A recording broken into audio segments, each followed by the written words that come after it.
नमस्कार साथियों, स्वागत है आप सभी का वाईफाई स्टडी 2.0 पर। मैं हूं अंकित अवस्थी। आप हैं मेरे साथ में एक अंतर्राष्ट्रीय खबर की चर्चा करने के लिए। खबर है कि अंतर्राष्ट्रीय कोर्ट में भारतीय जज ने रूस के खिलाफ फैसला सुनाया है। फैसले का यूक्रेन के द्वारा स्वागत किया गया है। क्या है पूरा मसला, आइए हम आपको विस्तार से बताते हैं। तमाम न्यूज कटिंग्स में आप इस चीज को देख सकते हैं कि किस प्रकार से इंडिया के जज की जो न्यूज है वो इस समय वर्ल्ड मीडिया पर छाई हुई है कि वर्ल्ड कोर्ट के अंदर इंडिया के जज ने रशिया के खिलाफ वोट किया है। नाम है इनका दलवीर भंडारी। कौन है दलवीर भंडारी, क्या था मामला, क्यों रशिया को लिया जाया गया था इंटरनेशनल कोर्ट में, इंटरनेशनल कोर्ट क्या होती है, कहां पर स्थित है, क्या इसका काम है, क्या इसकी बात मान लेना जरूरी है, इन तमाम बातों को आज के सेशन में हम आपके साथ डिस्कस करेंगे। सबसे पहले बात करते हैं इंटरनेशनल कोर्ट ऑफ जस्टिस की। इंटरनेशनल कोर्ट ऑफ जस्टिस जिसका मुख्यालय स्थित है दी हेग में। हेग कहाँ है? नीदरलैंड में। नीदरलैंड में स्थित इस कोर्ट की हम आपके साथ में चर्चा करेंगे, लेकिन इससे पहले आपको हम ये बता दें कि बात है 27 फरवरी की। आपको याद होगा कि 23 फरवरी को अंतर्राष्ट्रीय स्तर पर एक चीज घटित हुई थी और उस घटना का नाम था कि रूस के द्वारा यूक्रेन के ऊपर एक मिलिट्री एक्शन किया गया था, जिसे आप युद्ध के नाम से भी जानते हैं। साथियों, इस घटना के पश्चात में जो यहाँ के यूक्रेन के राष्ट्रपति हैं व्लादिमीर जेलेंस्की, इनके द्वारा अंतर्राष्ट्रीय कोर्ट की शरण ली गई। अंतर्राष्ट्रीय कोर्ट की शरण में इनके द्वारा कहा गया कि जिस प्रकार से रशिया ने इनके ऊपर अग्रेशन किया है उसके खिलाफ अंतर्राष्ट्रीय कोर्ट को फैसला सुनाना चाहिए और कोई ना कोई सख्त कार्रवाई की जानी चाहिए। यह आपके सामने वो न्यूज है या फिर ये वो कटिंग है जिसमें 26 फरवरी को यूक्रेन के द्वारा अंतर्राष्ट्रीय कोर्ट के अंदर, इंटरनेशनल कोर्ट ऑफ जस्टिस के अंदर अपनी द्वारा एप्लीकेशन दी गई थी। सवाल बनता है क्या होती है अंतर्राष्ट्रीय कोर्ट? आइए मैं आपको विस्तार से बताता हूं। साथियों, अंतर्राष्ट्रीय कोर्ट यूनाइटेड नेशंस की एक कोर्ट है जहां पर दुनिया के देश एक दूसरे के खिलाफ शिकायतें कर सकते हैं। इस कोर्ट में 15 जज होते हैं। 15 जजों में से सारे के सारे जज अपने अपने तरह से सीट रिजर्व रखते हैं, यानी एक तरह से यह समझिए कि यहां पर कोई परमानेंट नियुक्ति नहीं होती है, कॉन्टिनेंट्स के हिसाब से नियुक्ति दी जाती है। फिलहाल फैसले की बात करते हैं। 15 जजों के इस फैसले में 13 जजों ने रूस के खिलाफ यूक्रेन की याचिका पर फैसला सुनाया, वहीं 2 जजों ने रूस के समर्थन में फैसला सुनाया, यानी कि एक तरह से बहुमत रूस के खिलाफ रहा। परिणाम यह निकला कि इस बात का स्वागत किया गया। स्वागत इस बात का कि रूस ने अंतर्राष्ट्रीय स्तर पर यह एक गलत कार्य किया है, यह घटना निकल करके आई। अब आपके दिमाग में फिर प्रश्न बनेगा, कौन कौन से 2 देश ऐसे थे जो रूस के समर्थन में थे? तो आंसर है, पहला खुद तो एक रूस ही था और दूसरा देश जो था वो था चीन, जिसने कि एक तरह से समझिए कि अंतर्राष्ट्रीय स्तर पर अपने जजों से, अंतर्राष्ट्रीय स्तर पर अपने जजेस के माध्यम से रूस के समर्थन में वोट करवाया। अब आप पूछेंगे कि अन्य देश कौन से बचे जिन्होंने रूस के खिलाफ वोट किया? तो बाकी जो देश आपको दिख रहे हैं, जिसमें से भारत शामिल है, अमेरिका शामिल है, जापान शामिल है, ऑस्ट्रेलिया शामिल है, इसी प्रकार के अन्य देश स्लोवाकिया, फ्रांस और अफ्रीकी देश शामिल हैं। मैं एक बार के लिए आपको इन सबके नाम से अवगत कराता हूं। देखिए, आईसीजे के प्रेसिडेंट जो कि जोआन ई डोनुग्यू हैं, वो अमेरिका से बिलोंग करते हैं। जस्टिस पीटर टोमका स्लोवाकिया से, जस्टिस रोनी अब्राहम फ्रांस से, जस्टिस मोहम्मद बनोना मोरक्को से, Somalia, Uganda, Bharat, Jamaica, Lebanon, Japan, Germany, Australia, इन सब के सदस्यों के द्वारा समर्थन में, यानी कि यूक्रेन के समर्थन में और रशिया के खिलाफ वोट किया गया।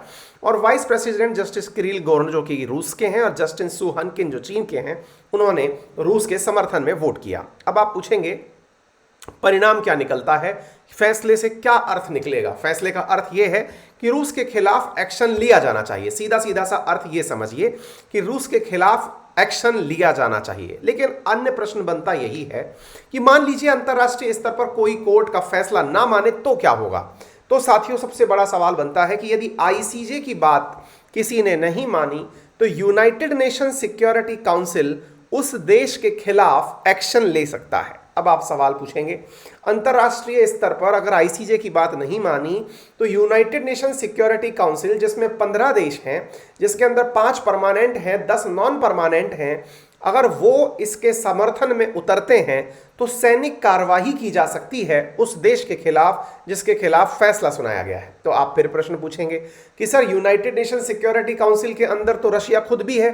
जी हां, बिल्कुल सही सोचते हैं आप। यही कारण है कि इस फैसले का कोई भी अर्थ नहीं निकलता, क्योंकि आईसीजे का फैसला बाध्यकारी होते हुए भी बाध्यकारी नहीं है, क्योंकि जिनके खिलाफ फैसला आया है वो यूनाइटेड नेशन सिक्योरिटी काउंसिल के सदस्य भी हैं। ऐसी स्थिति में वो अपने ही खिलाफ यूएनएससी को कैसे जाने देंगे, और यही कारण है कि फैसले की जो है वो एक तरह से अप्लाई नहीं हो पाएगा ये फैसला। हालांकि ये फैसला आ तो गया, लेकिन इसका कोई भी औचित्य नहीं बचेगा। उम्मीद है आपको ये बात समझ में आई हो। आईसीजे कहाँ है? नीदरलैंड के अंदर है। आईसीजे के अंदर ये महत्वपूर्ण फैसला आया। अब इस फैसले में भारत का मत काफी ज्यादा लोगों की आंखें, मतलब दिमाग सब तरह से खोल के रख रहा है कि यार ये हुआ क्या भारत ने अपना स्टैंड अंतर्राष्ट्रीय रूप से बदल दिया है?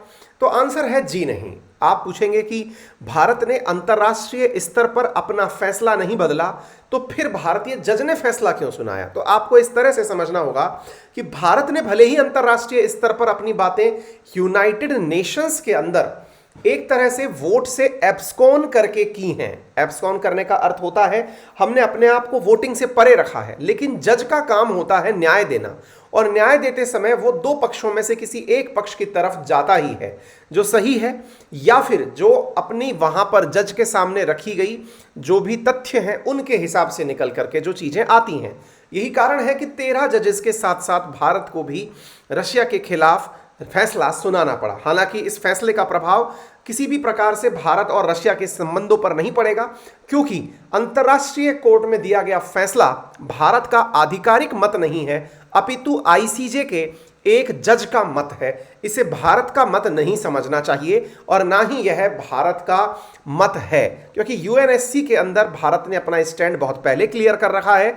यूक्रेन और रूस के मुद्दे पर भारत ने किसी का भी पक्ष लेने से इनकार किया है, लेकिन जब कोर्ट की बात आती है तो आपको कोई एक पक्ष लेना होता है। अब आपके मन में फिर एक सवाल बनेगा, तो भारत क्यों नहीं मतलब रूस के समर्थन में वोट कर दिया, यानी कि एक प्रकार से न्याय जो है वो दूसरे दिशा में क्यों नहीं गया? देखिए, यह प्रश्न अगेन एक जज की अपनी समझ पर होता है।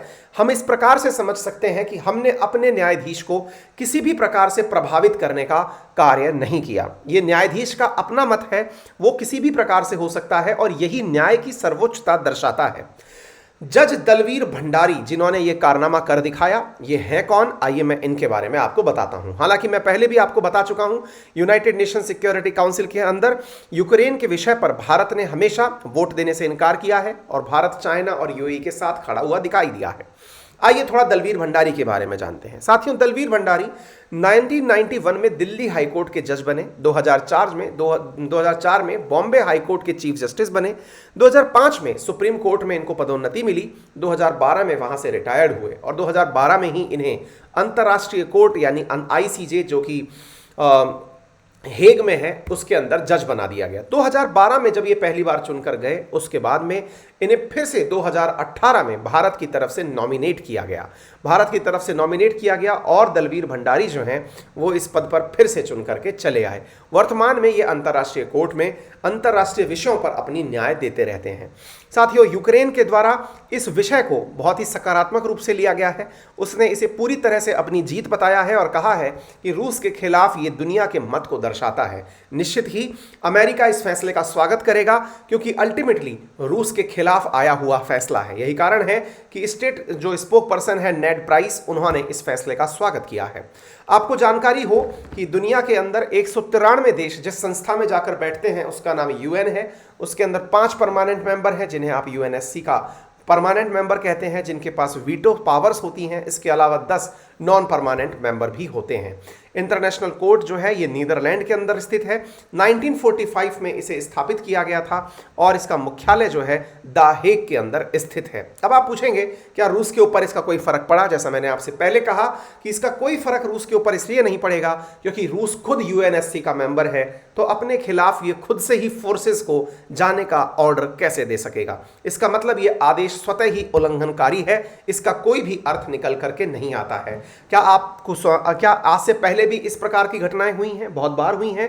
चीन के खिलाफ आईसीजे ने काफी फैसले सुनाए हैं, लेकिन कोई भी उसके ऊपर एक्शन आज तक नहीं हो पाया है।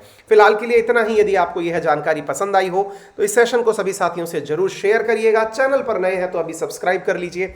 वीडियो पसंद आया हो तो लाइक करना बिल्कुल मत भूलिए। साथियों, अनअकैडमी पर आपकी होली के अवसर पर एक बेहतरीन ऑफर चल रहा है, जिसमें अनअकैडमी के ऑफर्स 18 महीने वाले ऑफर में आपको यूपीएससी सीएसई और ऑप्शनल के कोर्सेज 56,788 रुपीज़ में दिए जा रहे हैं।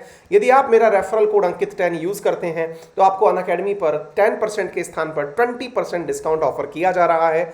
अतिरिक्त जानकारी के लिए आप हमारे टेलीग्राम चैनल अंकित अवस्थी सर पर दिए कॉन्टैक्ट्स पे भी कांटेक्ट कर सकते हैं, जहां पर आप लोगों के लिए एक प्रकार से यदि आप लोन फैसिलिटी अनअकैडमी से एक्सेस करते हैं तो वो भी आप लोगों को उपलब्ध हो जाती है। फिलहाल के लिए इतना ही।